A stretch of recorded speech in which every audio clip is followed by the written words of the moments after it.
Total cinema ఇండస్ట్రీకి పెద్ద doubt ఏంటంటే సార్, ఒక మెగాస్టార్ చిరంజీవి లాంటి ఒక మాన్స్టర్ ఇమేజ్ ఉన్న ఒక హీరోతో రాజమౌళి గారు ఇప్పటి వరకు ఎప్పుడు చేయలే. విజేంద్ర ప్రసాద్ గారు ఆయనకి కథ రాయలే.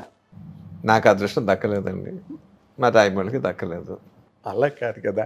ఇప్పుడు నార్మల్గా ఒక కోర్స్ ఇప్పుడు వాళ్ళ అబ్బాయితో చేశారు, మగధీర చేసి ఇండస్ట్రీ హిట్ ఇచ్చారు. విజయ్ ఏంటంటే చిరంజీవి గారితో చేసే అవకాశం వచ్చిందండి. ఇప్పుడు మగధీరలో ఏదైతే 100 ఎపిసోడ్ ఉందో అది ఎప్పుడు రాశాను నేనండి. అది ఓకే. చిరంజీవి గారి దగ్గర నుంచి ఆఫర్ వచ్చింది, విజయబాపిరెడ్డి గారు తీసుకెళ్ళారండి. ఓకే. తీసుకెళ్ళి చిరంజీవి గారికి చెప్పారండి. చెప్పగానే చూపించారు కదా, గూస్ బంప్స్ వచ్చి రాజమౌళి ఇది సెంటర్ పెట్టి చేస్తాను సార్ అని చెప్పాడు అనమాట అండి. ఓకే. ఫుల్ కథ ఏమీ లేదు. అప్పుడు చచ్చిపోతాడండి, బయట పడతాడు అని వస్తూ వస్తూ బాపిరెడ్డి గారు మమ్మల్ని తీసుకెళ్ళారండి. ఈ ఫిల్మ్నగర్ ఆయన ఇల్లు ఉండేదండి, బొమ్మరిల్లు కదా, ఆ కార్నర్లో ఉండేది బొమ్మరిల్లు. అది మేము అక్కడ ఎమ్మెల్యే కాలనీలో ఉండేవాళ్ళం మేము. మా ఇంటికి 2 అన్నారు ఆయన. టీ తాగమన్నారు, టీ తాగామండి. అప్పుడే కొత్తగా సెల్ ఫోన్స్ వస్తున్నాయండి. ఆ సెల్ ఫోన్స్ 2 పెట్టుకోవడానికి ప్లాస్టిక్ స్టాండ్ ఒకటి ఉందండి, ప్లాస్టిక్ది. అంటే 1-2 పెట్టుకోవచ్చు అండి. ఫస్ట్ టైం మా ఇంటికి వచ్చింది కదా, గిఫ్ట్ కింద ఉంచండి అన్నాడండి ఆయన. ఇంటికి వెళ్ళి ఇంతమంది సినిమా చేయట్లేదు అని అన్నాడు.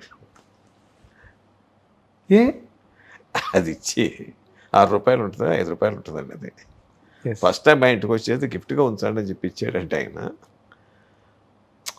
ఆయన తాలూకు సినిమా మేకింగ్ లెవెల్ అర్థమైందండి. నిత్యం ఘర్షణ వస్తుంది ఆయనతోటి. ఎగ్జాక్ట్లీ. రోజు ఘర్షణ వస్తుంది తప్ప మనశ్శాంతి ఉండదు. అనుకున్నట్టుగా నడిచి మళ్ళీ బాగుందమ్మా చెప్పింది. ఇప్పుడు మన బ్యాన్ తెలుసు కదా, ఒక బొమ్మరిల్లు, ఒక గ్యాంగ్ లీటరు, అలాగే ఏదైనా ఉంటే బాగుంటుంది కదా. మెల్లిగా అయినా 2వ రోజు 3 రోజు అన్నాడండి. అనుకున్నాను సింక్ అయిందండి. ఆ రకంగా మిస్ అయింది ఆయనతో చేయటం.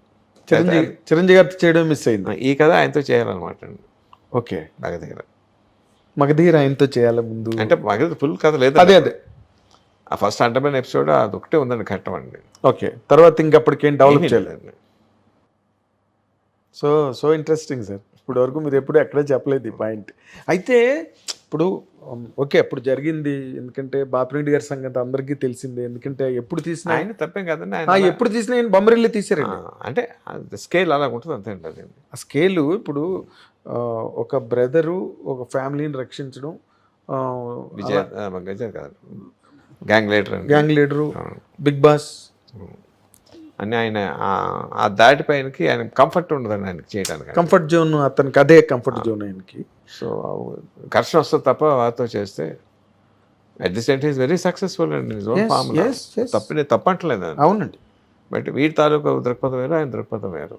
అది మొదట్లోనే రాజమౌళి గారు గ్రహించి ఆ విషయాన్ని మనకి ఏం అవుతుందండి, ఘర్షణ వస్తుంది. చిరంజీవి గారు అలా చెప్పలేదు, అంతేలేదు, చెప్పకూడదు కదా, తప్పుగా ఉంటుంది కదా అదే లౌకిక ప్రపంచంలో. ఇప్పుడు నేను అప్పుడు ఒప్పుకుంటాను సార్. ఇప్పుడు తర్వాత రాను మీ డైమెన్షన్స్ పెరిగినాయి. Was there never in idea ఒక అయ్యా కాదు, చిరంజీవి గారిని ప్రపంచుకున్నట్టే మాకు అక్కడ ఆయన ఏదైతే అన్నారో అక్కడ కనిపిస్తారు ఆయన. ఆయనకి ఎంత ఇష్టం అండి రాజమౌళి గారు అంటే. కానీ ఐఎమ్ వెరీ హ్యాపీ అండి. ఒక హుందాగా వేళ ఆయనే కదా సినిమాకి పెద్ద అండి, ఫ్యామిలీ పరంగా ఏంటి, వాళ్ళ ఇట్లా వచ్చిన పరంగా ఏంటి, ఆయన తాలూకు అచీవ్మెంట్స్లో ఏంటి, ప్రతి వాళ్ళు ఆయన ఎంకరేజ్ చేస్తున్నారండి. ఇంటికి పిలిచి వాళ్ళతో మాట్లాడి, వాళ్ళతో ఫోటో తీసుకొని మంచి మాటలు మాట్లాడి I'm so happy. Yes sir. మేము ఏమైనా త్వరలో అలాంటిది ఏదైనా శుభవార్త అలాంటిది ఏదైనా వినే అవకాశం ఉందా సార్? నా వరకు అయితే నాకేం తెలియదండి. రాజమౌళి గారికి ఎదురు ఇప్పుడు మీతో షేర్ చేసుకోలే ఏదండి, చిరంజీవి ఎట్లా సాధ్యం? ఇప్పుడు మహేష్తో చేయాలా, అదే 2 ఏళ్ళు పెట్టేస్తుందండి. ఒకట్లేండి, ఆడియన్స్కి మీరు రామ్ చరణ్ వెనకతలు ఎప్పుడు చిరంజీవి గారు కనిపిస్తారు అంతేనా ఫాదర్గా.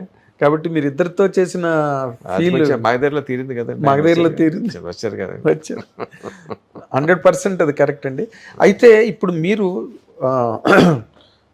ఒక డైరెక్టర్గా కూడా మీకు ఒక అభినవేశం, ఒక అనురక్తి ఉన్నాయి. ఒక దర్శకుడిగా మీరు తీయాలనుకున్నది, you don't depend on Rajamouli garu for each and everything. ఏదో ఆయన కథ కావలిస్తే కథ ఇస్తారు అంతే.